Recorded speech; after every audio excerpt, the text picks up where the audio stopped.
All right, welcome to this Checkly webinar where we will talk about modern end-to-end testing with Playwright and AI. And let me just quickly kick off my timer here. Let's go.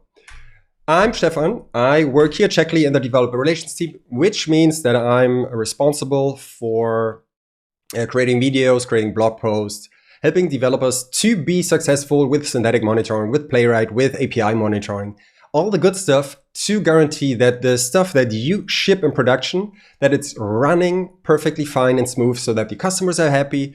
And if it is not running fine, that you're the first one to know about what is going on and what you should fix in a timely manner. Before we get started, thank you all for participating in telling me where you're tuning in from. Yes, you will receive the prompts and resources in an email later, most likely tomorrow, because it's fairly late here in Germany, but we will prepare all that stuff tomorrow then. And yeah, please ask questions in chat. There's the QA window. There's also the webinar chat that you already put some messages in. I'm trying to read along. And also during the webinar, it could be that we're waiting for some LLM responses, which could lead to some awkward situations. So if I have something to answer in the meantime, that would be very helpful. And yeah, let's maybe have a little bit of conversation here. So what we're going to do in this hour is we will talk about the elephant in the room, right? And it is hard to ignore at this point, but AI is there, right? LLMs are there. Everybody's talking about that. Blue Sky, Twitter, LinkedIn, everybody's just figuring out, what does it mean for us? Am I in danger? Should I use it? Shouldn't I use it? Will it help me? And these are all very hard questions to answer, right? And right now there are multiple camps. So for example, we have here Dario Amodei, who is the CEO of Anthropic, who said in March this year, in 3 to 6 months, AI is writing 90% of the source code. This is basically today, right? I'm not sure if AI is writing 90% of your source code, but well, that was an ambitious goal, I would say. And then we have also people like Sam Altman from OpenAI, who said that AI will make coders 10x more productive, and it will not necessarily replace us. I think that is a good take. I can live with that, right? Whatever camp you belong to, LLMs are here to stay though, right? The technology is there. We all have to figure out now how we can use it, when we should use it, and when it's maybe a little bit risky to bet on LLMs. And the main question of this webinar will be, hey, what does that mean for us or for you writing Playwright end-to-end tests, right? And we at Checkly, so here in the Checkly webinar, are heavily invested in the Playwright ecosystem because Checkly is a developer platform that helps you to faster detect, communicate, and resolve issues with your applications that are running in production, right? And we heavily bet on Playwright. And if you're already using Playwright, you probably know the drill that you develop your application or your end-to-end tests locally. And if you're then done, you probably just push it or run it in GitHub Actions or on any other CI/CD provider when you have MRs, PRs, and when you want to land your changes in production, right? And this is great for preparing you to get your changes in. But with Checkly, we believe in the approach that you should take your existing Playwright code base and you should run it from around the globe all the time. And you should use it for monitoring so that you are the first one to know when something is broken and receive timely alerts so that you have something to fix, right? Because when your Playwright end-to-end tests fail, that means that there's something going on that is most likely user-facing. And by using or reusing Playwright for synthetic monitoring, you can be on the safe side and quickly save before anyone else notices. If you haven't used Checkly, this is our dashboard, and here you see a Playwright check suite that is running tests from multiple locations. And if this now feels familiar, we really reuse or we try to be inspired by what the Playwright test results look like. And you have all the good stuff right on your fingertips when there's something failing in production, right? So you can also run your Playwright test suite on demand, which can speed up your CI/CD pipelines. Or you don't have to hassle with configuring your Playwright suite at all, because with Checkly, it's pretty low configuration. But we might look at that into that a little bit later. But we are here today to talk about AI, right? We want to talk with our code bases, and we want to talk with LLMs to generate, create, refactor, and do some things with our Playwright code. So let me show you what we're dealing with. So first of all, here we have my Playwright workshop shop, which is a Next.js application. Right now we are here on localhost 3000. So I have that running locally. And this is a normal e-commerce application that pretty much does everything that you would expect it to do. So you can add products to the cart when this button is enabled. You can delete products, you can search, you can log in. All this good stuff works here in this application. And we will create a Playwright test suite here right now with AI to see how far we get and where AI shines and where it maybe is not so good. I also have this application running here deployed. So here we have it on PWT workshop store Stefan Judis Versell.app. We might use that later when we want to enable synthetic monitoring. And here we have the code base that is running this application. So here we go. This is again a standard Next.js application. Everything is there. I'm using GitHub Copilot with Claude Sonnet in this example. And this is what we will be working off. There are already some tests included in the project. So Playwright is already initialized here. I wrote them by hand, you know, the good old way. And we will maybe look at them also a little bit later. So when we now check my GitHub Copilot setup here, I also have some MCP servers installed. And if you haven't used MCP, so Model Context Protocol, to enrich your chat conversations, I will briefly cover what it means to use MCP, how you can use it in your things. And I hope that the concept of MCP will be a little bit clearer after all. After we talked about that, right now you don't have to worry about it. And when we now go into our chat window to create and update our Playwright test suites, you will see me doing something like this. So whenever this bubble appears here, you will, I will record my words and then I will paste it in so that you don't see myself typing all the time. This speeds up the whole process a little bit, and I can keep having a conversation with the chat. So this chat, the Copilot chat, and maybe also with you too. So let's kick things off first. So what I see a lot of people doing, regardless if they're using Playwright or anything else, I see that a lot of people are using LLMs as a Google replacement or as a Stack Overflow replacement. And this can actually be fairly risky because LLMs have a cutoff date, right? So when we now would ask our friend Claude or GitHub Copilot here, hey, what's your knowledge cutoff date?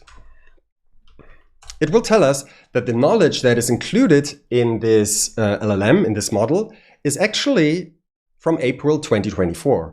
And when you now consider Playwright, Playwright has new releases every couple of weeks, maybe months.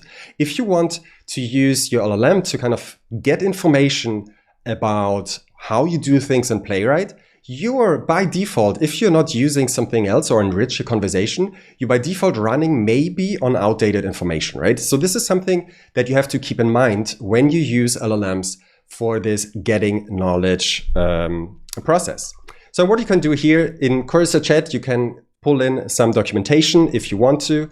In our case here, GitHub Copilot doesn't provide that. I'm using a lot of times a tool that is called Context 7. And as you see it here already, this is up-to-date documentation for LLMs and AI code editors. And what they basically do is they provide the documentation that you want to use. So for the tool that you want to use, in this case, Playwright, they will constantly crawl it so that you can pull it in to your conversations. So if we now would go with something like, hey, what's Playwright's auto-weighting about? We could ask a question about Playwright in this case, and we can specify that we here want to use the Context 7 MCP server. And what happens now is that when we kick off this conversation is that it will understand, okay, it tries to figure out now the documentation for the library that we want to use. In this case, it's Playwright. And then it will enrich this conversation with the documentation, which is the real Playwright docs, so that then the LLM only has to wrangle the information that it already received, in this case from Context 7, to get accurate information and answer the questions that we might have, right? And this here now is explaining to us what auto-weighting is. It explains the actionability steps. If you don't know what these are, for example, when you want to click a button, Playwright usually checks if the button is enabled, if it's visible, if it's not moving. But we can now ensure, or we can be more certain that this information is more accurate because it's based on real documentation and not maybe outdated information that is included in the model. So this is just a little tip. don't rely on the cutoff date or the information that is included in the model, because it might be outdated and it's not giving you the best answers. Then I'm also clearing my context window here all the time to keep the conversation lean and don't overwhelm the LLM. But let's do some real work. And over the last couple of months, I kind of established a pattern of creating files that I will feed back into my LLM conversations. And when I write Playwright scripts, I'm usually on both ends of the development lifecycle. So usually I'm somehow involved in building the feature, and then I'm also in charge of writing the end-to-end tests. And when you have access to the code base that is powering the things that you want to test end-to-end with Playwright, that is actually a huge advantage, because this is where LLMs shine. So let me just show you an example. Hey, I'm new to this project and I want to create end-to-end tests with Playwright. Can you please summarize possible pages and API routes and where they are defined? Don't share more information. Please write the result to setup.md. So here we go. So what I'm now setting up is pretty much just I'm telling GitHub Copilot, so Claude Sonnet in this case, to just give me a baseline of what we're dealing with. This is pretty much similar to what you do when you use Claude Code to kind of create a Claude MD file that analyzes the application so that the LLM has something to work off. And in this example, I'm kind of after some files so that we can then generate a testing plan and kind of figure out what we should test, maybe what we want to test, where the logic is hidden, so that we have different test cases. The tool is called Super Whisper, and it is free, actually. So, and what we're doing here is we're providing context that we will feed back into our future LLM conversations so that the LLM isn't starting to kind of walk around and grabbing and kind of figuring out what is going on itself. So what we see now is that it parses the project. So Next.js, what we have is we have here the app directory, and here we have certain pages and routes, and it's make only. And there we have an API route, which is all the API endpoints. So when we want to use Playwright for API testing, we can just reference our setup file, and then the test generation, if we want to do it, has a head start to move forward a little bit quicker, and we're not burning so many tokens. So let's see what we have here. I will just wait for this button to come in. So it is keep. All right. So what do we have here? I want to keep this. Let me accept that. Here we go. So what we now have here is a setup.md. Again, you can name it however you want to, but here we have the main pages or main routes. So we have home, login, search. We have dynamic pages, layouts. I don't care about too much, so I will remove them for now. And then we have API routes that we will also test with Playwright a little bit later. And then Claude Code tends to be a little bit noisy. All that stuff here, I don't really care about. But when you then have this context, we can bring this in and we can start doing fancy stuff with Playwright and Playwright MCP. So if you haven't heard of Playwright MCP, let me just quickly show you the project. So we're here on GitHub, Microsoft Playwright MCP. And what this basically allows us is that we can take our LLM conversation and we can instruct and control Playwright from within our conversation. So the installation is usually very straightforward, but let me show you how this works. So we could now kick off a new conversation and we could say, hey, can you navigate to checklyhq.com, please? checklyhq.com, please. So this looks good. And now we will inspect for a second what is actually going on. So it figured out that it should use Playwright MCP. And here we have a so-called tool call. So the LLM conversation reaches into the LLM server and provides some stuff, right? So, and what happens is that we call the MCP server, which is controlling Chrome here on my local machine, and then it provides us some output. And it tells us what code it executed, right? So we have here some source code that we can reuse. It shares some console messages. It tells us the page URL, the page title. And here, this part is important. When you use Playwright MCP, it will also inline a page snapshot. This is the accessibility tree of the current page. These are all the elements that are included in the page as we just loaded it. And they are now included in our conversation, so that we can reuse it. And LLMs are pretty good at wrangling code and text, right? So that is pretty nice. But the cool thing here is now really we could go on and we could now say, can you click login, please? And we can start controlling and messing around with Chrome right from within our LLM, right? So, and I think this is kind of magical. There are a lot of people playing around with this, figuring out what this could be useful for. But when all this information, again, enters the LLM conversation, websites are actually consumable by LLMs. And that is actually very, very, very cool. So it now gives us some information about the website, but I don't care about that too much. But if you haven't played with Playwright MCP, it is pretty cool, because now it allows us to do things like this. So check this out. When we now clear the conversation, we can go ahead and we can say, hey, can you navigate to localhost 3000 using Playwright MCP and scan the homepage and core functionality? Please create an end-to-end testing plan with Playwright. Don't write any code yet. I just want to have an idea what I could test. Use the information in setup.md. Write the test plan to testplan.md and include 3 actionable test scenarios, including search. Don't include any additional information. Here we go. So let's just check. Scan the homepage. Please create that looks good. Use the information. Now we reference the file that we have already written so that it will not start poking around in the code base.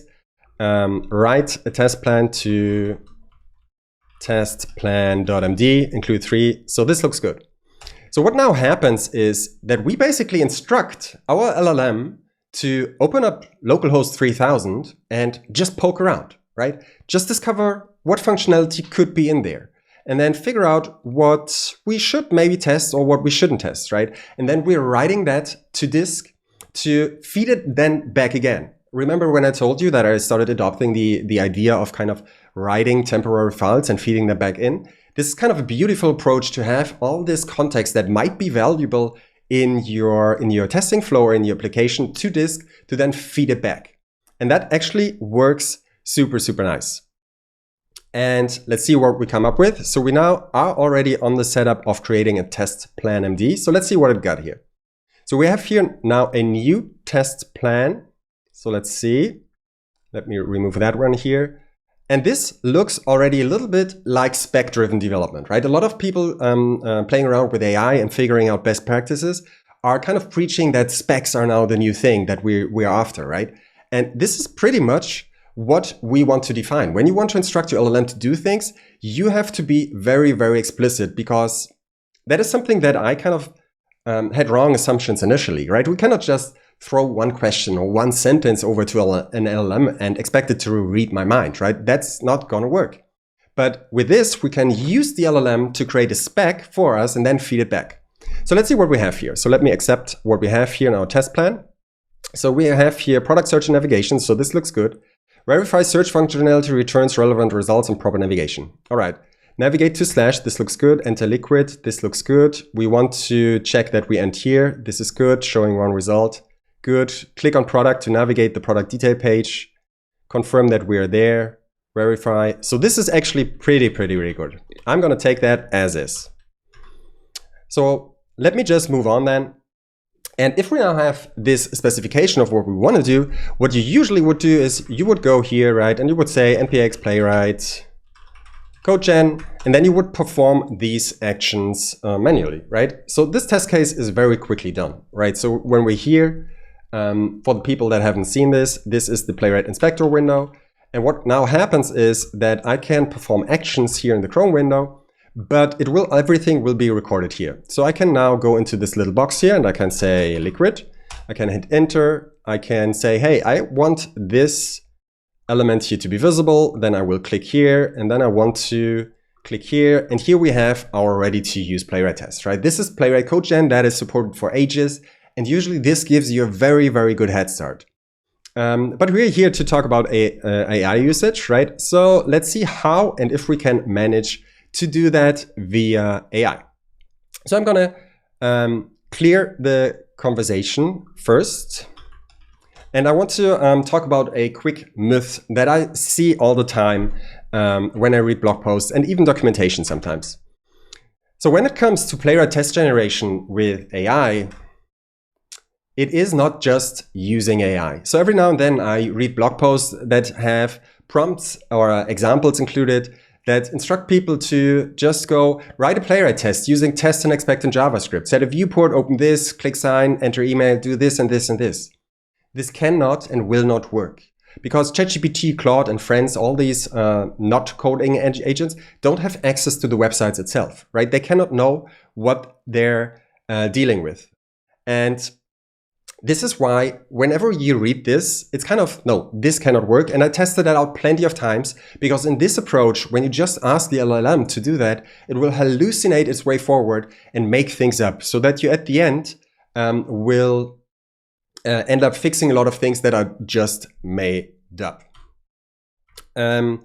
The recording will be available. The code repository is currently private, and I don't think there's a lot of value in sharing the code repository, but you will have everything that you need in the email that comes in tomorrow.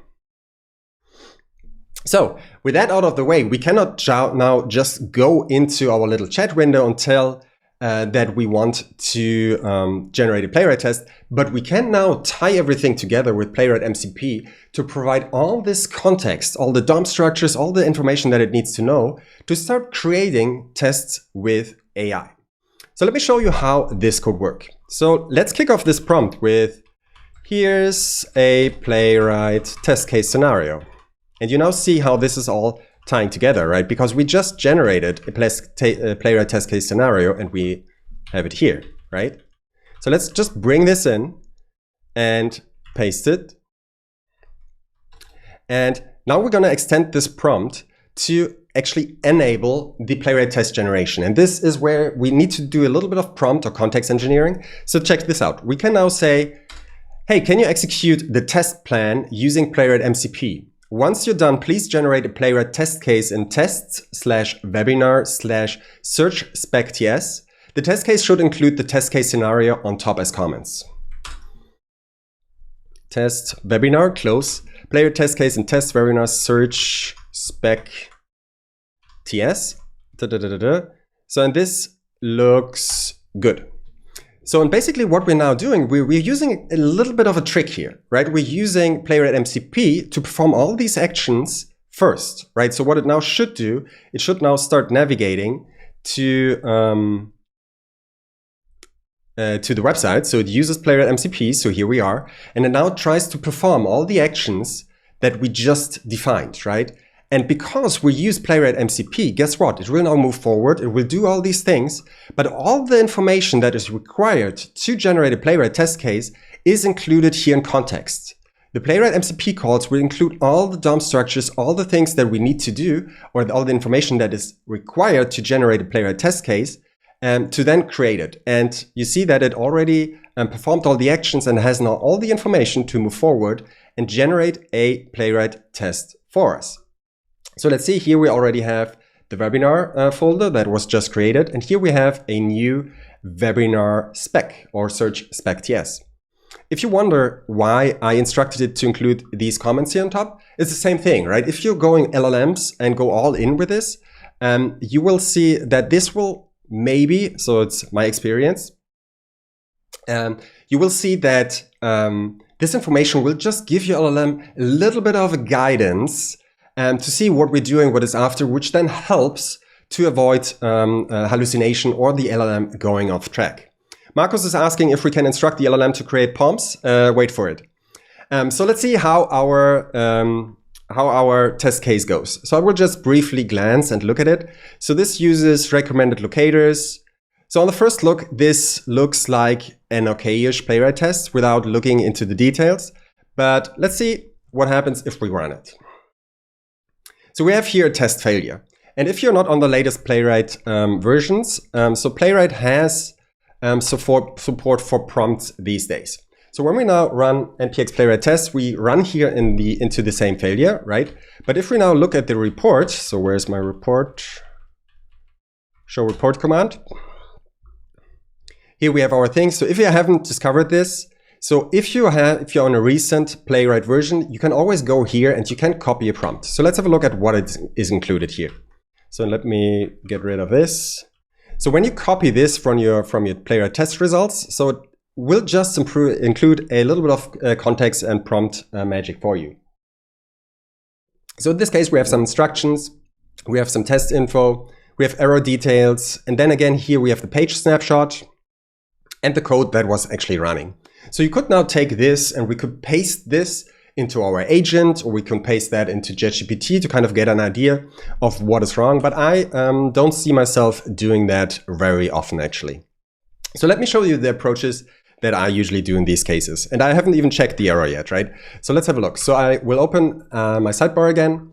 And here we have my webinar search spec. And if you're using the VS Code extension for Playwright, there's this new little button here that lets us fix test failure. So let's see what this now does. So this now has the context of the previously run Playwright test, and it now tries to fix it, right? So we can now go here, and it did some changes. I didn't even recognize what was going on. It was a strict mode violation, right? So an allocator was matching multiple elements. So let's see if this now works. Here we go. And we see that we have another error. No, where's the error? Let me just play that again and make that a little bit smaller. So here we go. So here we have another error. So we could now hit the same button. Let's do that again.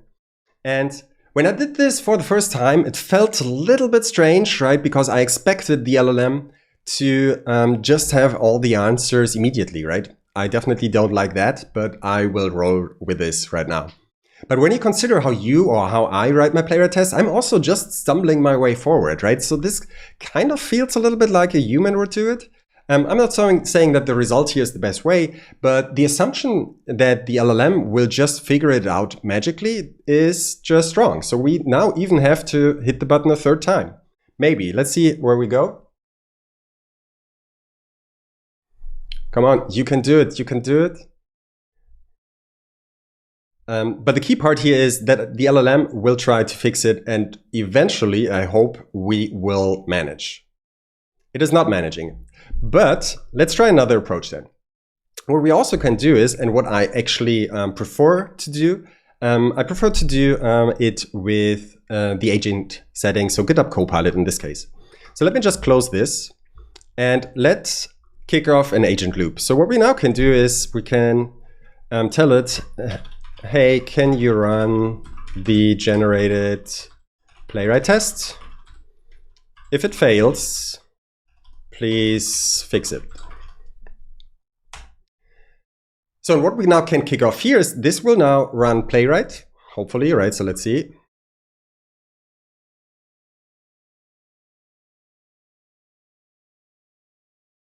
Here we go. And now it will loop through this test case until it passes. So this is a very common agentic workflow, right? This is where this LLM now, oh, here's the error. Okay, I got it. What should we do?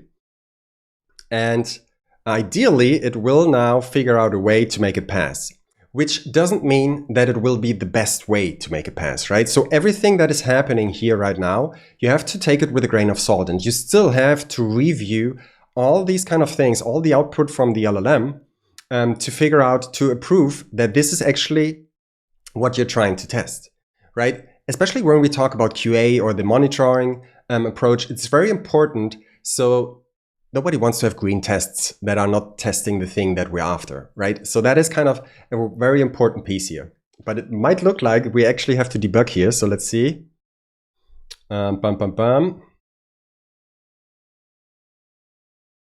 Expect locator. If that doesn't work, I will just comment this one line out. Let's see.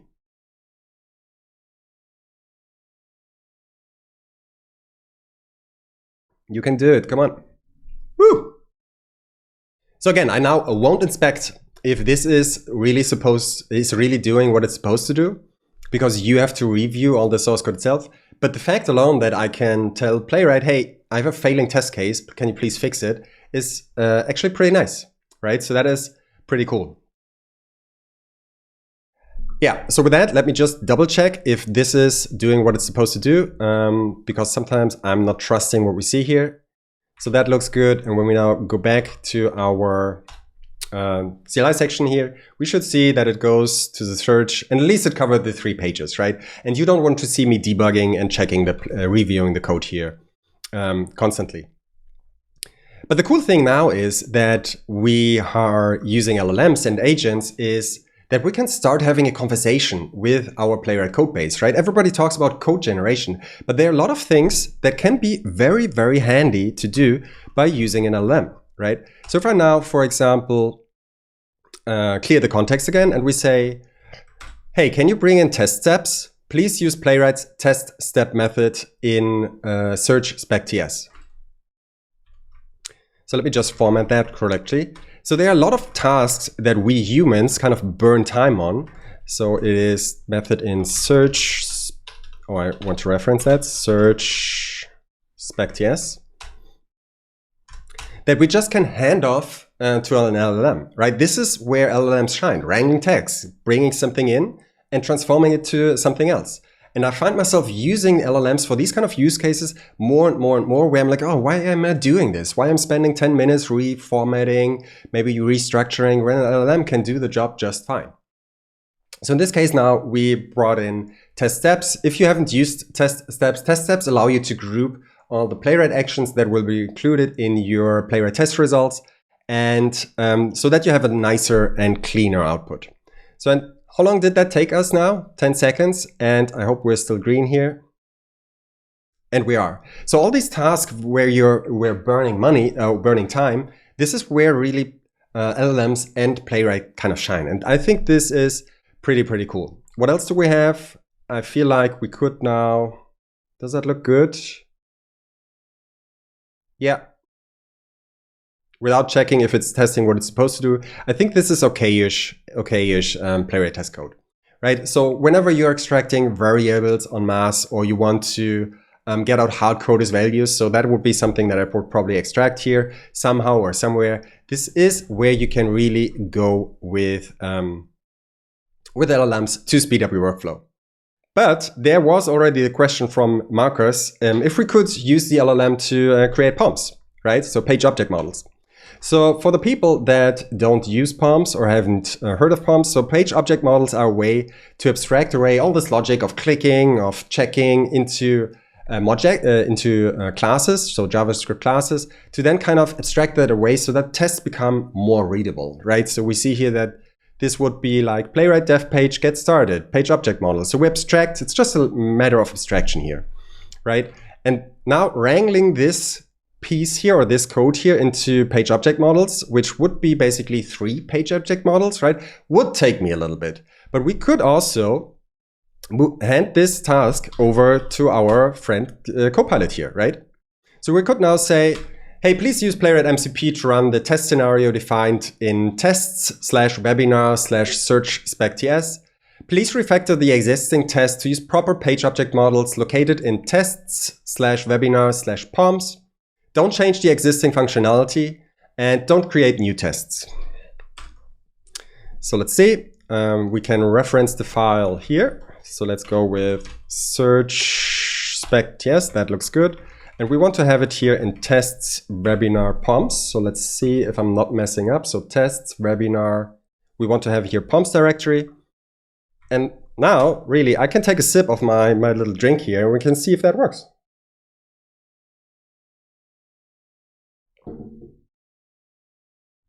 So it will now create the page object models directory, right?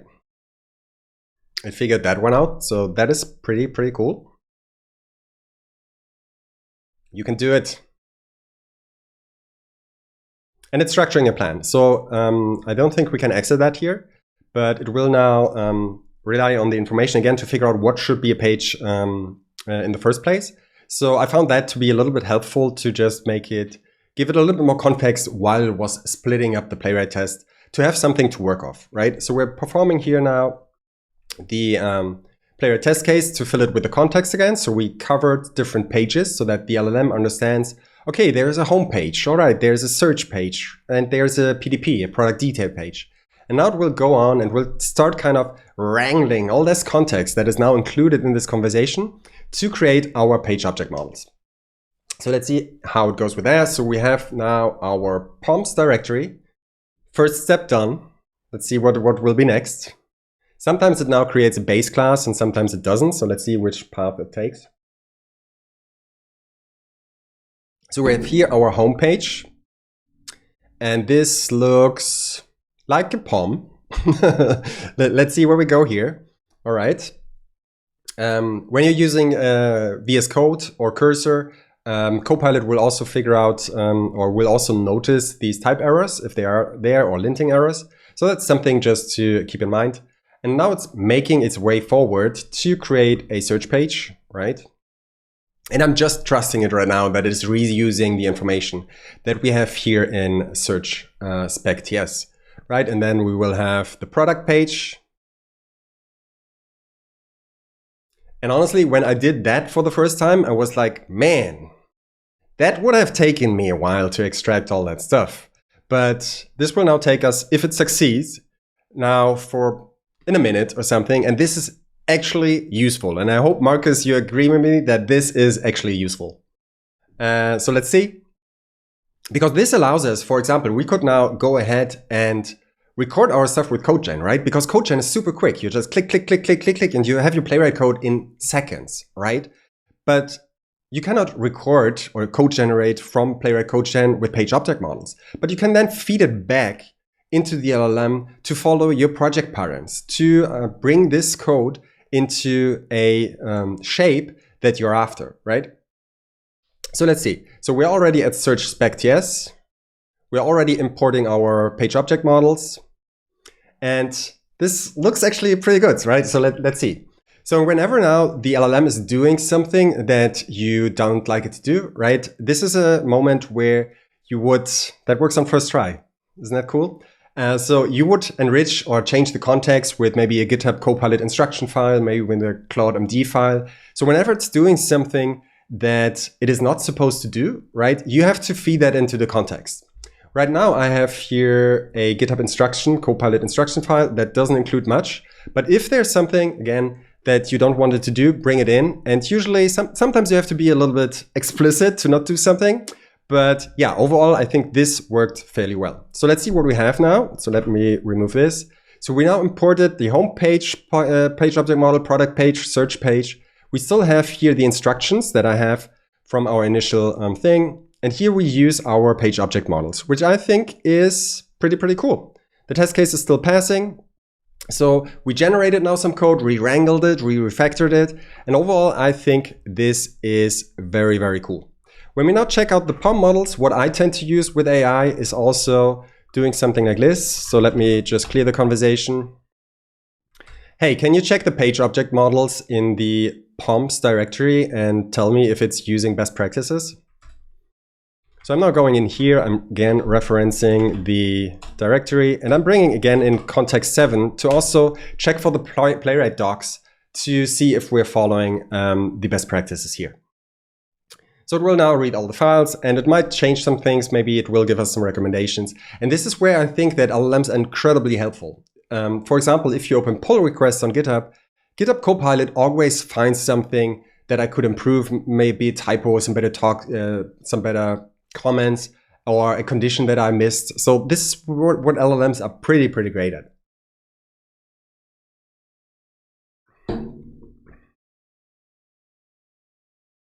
Marcus, when I use the clear command, so Marcus asked what happens when I call clear in my little chat window here. When I call clear, it will clear the entire conversation because I'm trying to keep the context window or the context very lean. Because the more context you're dealing with, the more likely, in my experience, is that the LLM will go off rail, right? And will start doing things because it gets confused. So whenever I'm doing something that is a different topic or a different task or something, I'm really trying to clear. And if I need something constantly, right, I'm writing the files to disk like the setup.md or testplan or something, just to keep the conversation focused. So here we have some recommendations of what we can do, but I won't look at this right now because I still have a little bit of things to share here right now. So let's clear final time and let's see what is going on. So the last thing is that when we check here our application, there's also this route here, which is available at API/products, right? And if a lot of people use Playwright for end-to-end testing, but it's pretty great at API testing too. And if we look at this response here, right, this is a lot of data. This takes me a while to figure out what properties should I test, what is coming back, what are the edge cases. But now check this out. What we can do is we could also now go in and we could say something like, hey, there's an API route to fetch products. Can you create one Playwright test in tests/webinar/API spec.ts to validate the get call too?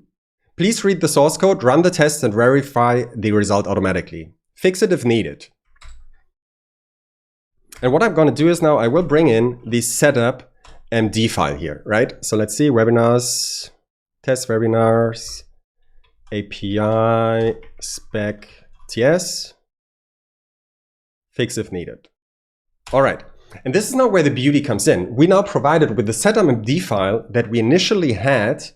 We will bring that in so that the LLM right now doesn't need to poke around and find where's this product's call, because it's included in the context already. The setup file here defines that we have here a products call, right? Fetches all products from Shopify. And it will most likely figure out that this is what we're dealing with. And now it's heading into the directory. We have here the directory products and the route TSX, and this uses get products. And you see here that is already getting down this rabbit hole because we gave it some pointers without kind of poking around and kind of figuring out what we're dealing with. So now we'll analyze the source code that is responsible for the response of this API endpoint, and it will create, hopefully, a new API spec, right? So here we have our new API spec. Let's see if that works in a little bit. All right. So there are some questions about MCP servers. Yeah, I have context 7 in my GitHub Copilot session as MCP server. You can install that very, very quickly. So, and because we now instructed the LLM to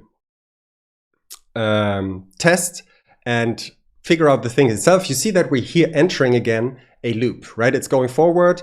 It sees, all right, we had a failing test case here in the middle, but looks like we now already entered the stage that it created an API test for this API endpoint. And let's see what it verifies.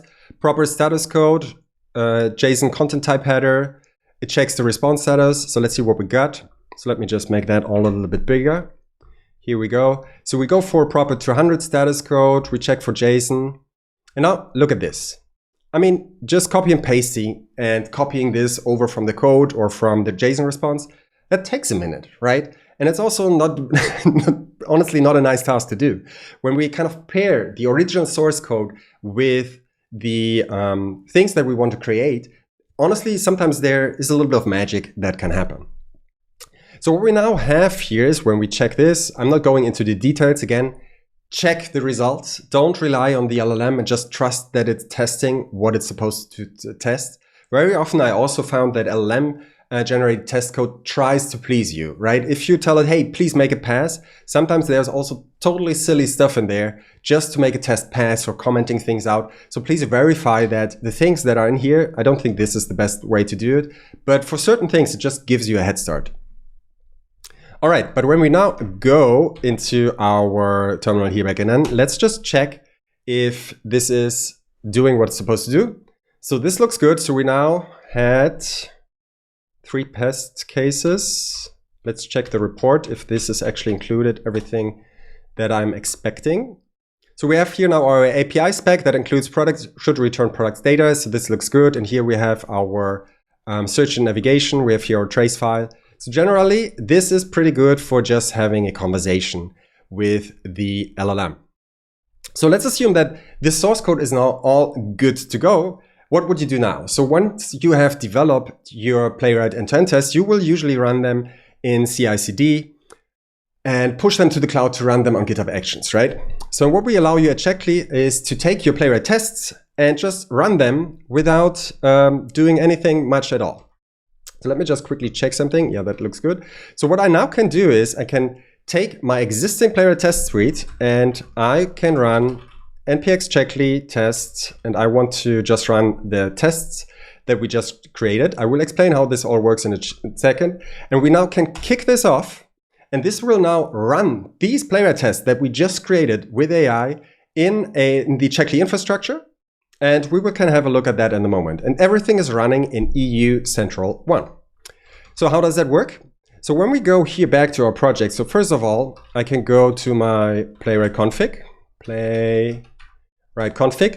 and here you see first of all that I'm using the base URL setup. And when there's a base URL, it will use the base URL. Otherwise, it will go to localhost. So this is very common also for CI/CD flows, right? You give it a preview URL and then Playwright tests use these. So I'm doing that there. And then I have two different projects here. So I have my backup project, which was already running. And then we have here the webinar project, which is all the stuff that is in the directory webinar.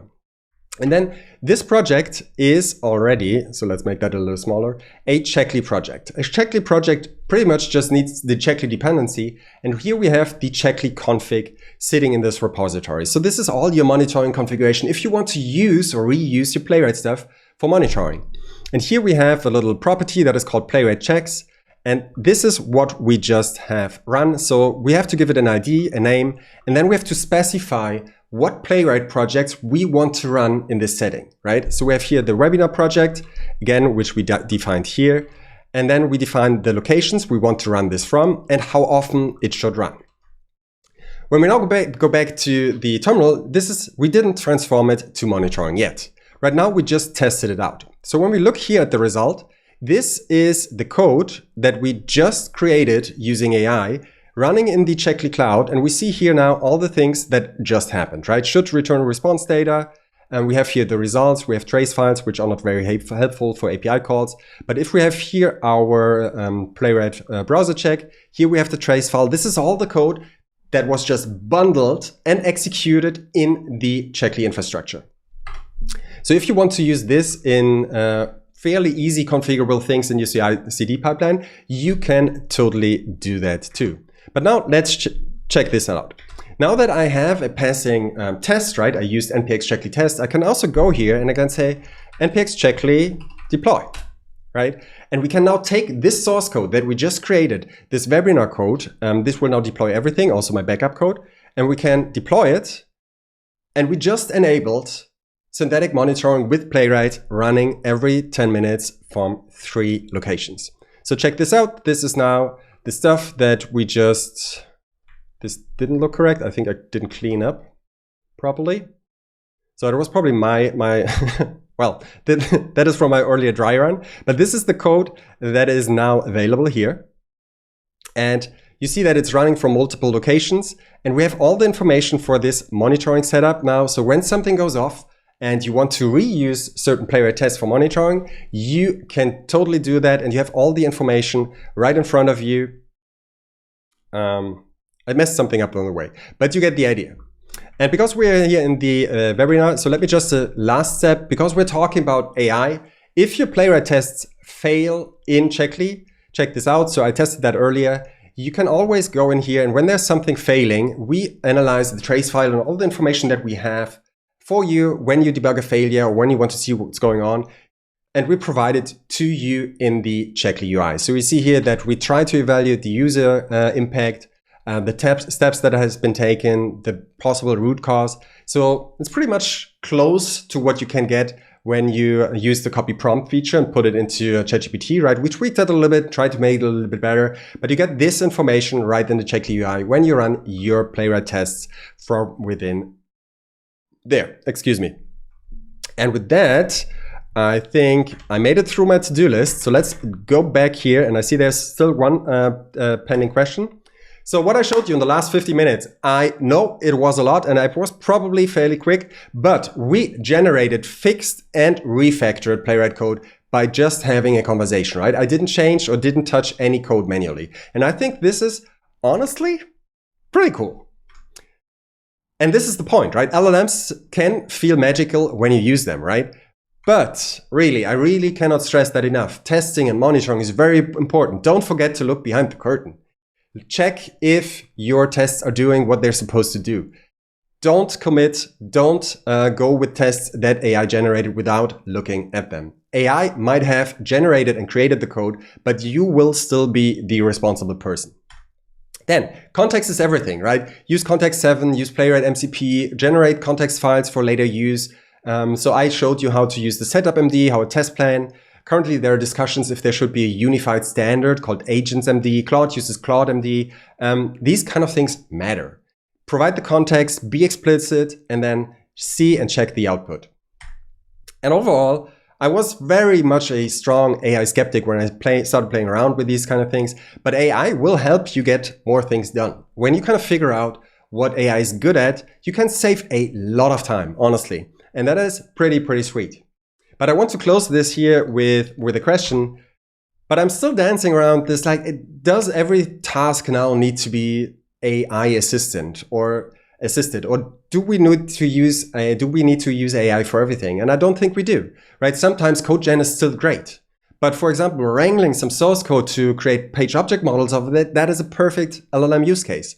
So it's up to you to figure out, and I won't answer that question for you because I don't know, right? We will all figure that out, and we will see where this whole AI and LLM journey will bring us.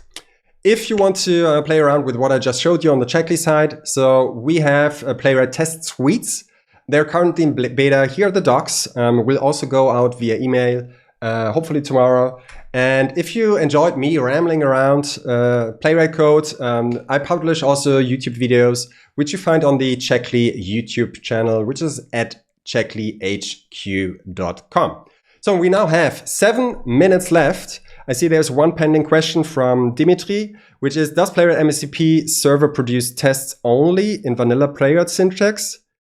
Or is there a way to instruct it with custom fixtures page object design?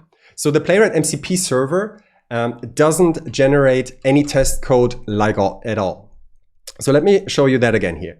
So when we now clear this conversation and we say, can you navigate to checklyhq.com?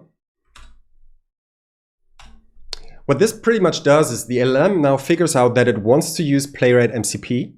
It will now call the Playwright MCP server. So this here is the Playwright MCP server call.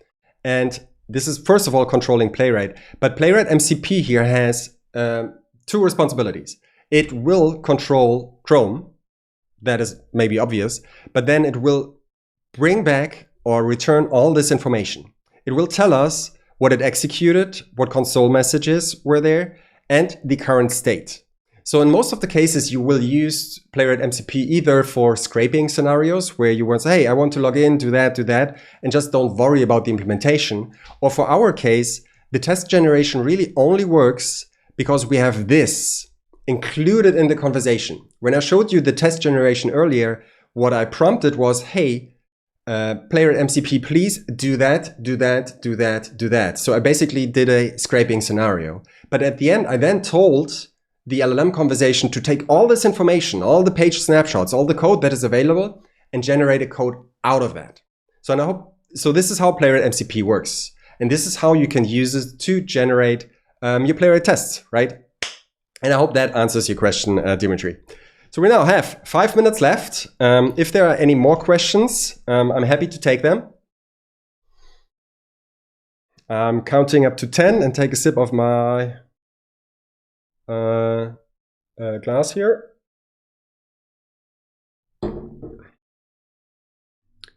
Going once.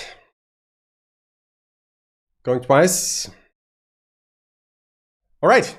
Well, then I am very happy that you joined me here on this little live coding session. I hope you had a good time. I most certainly did. You will receive an email with all the prompts. I cannot promise that I will share the project later on because I don't think there is much need for it. And it's also a little bit dirty in the implementation. So don't tell anyone. But I will share all the prompts. I will share all the resources. And yeah, we see each other on the other side. And I will see you very, very soon on the internet. And I hope you had a good time.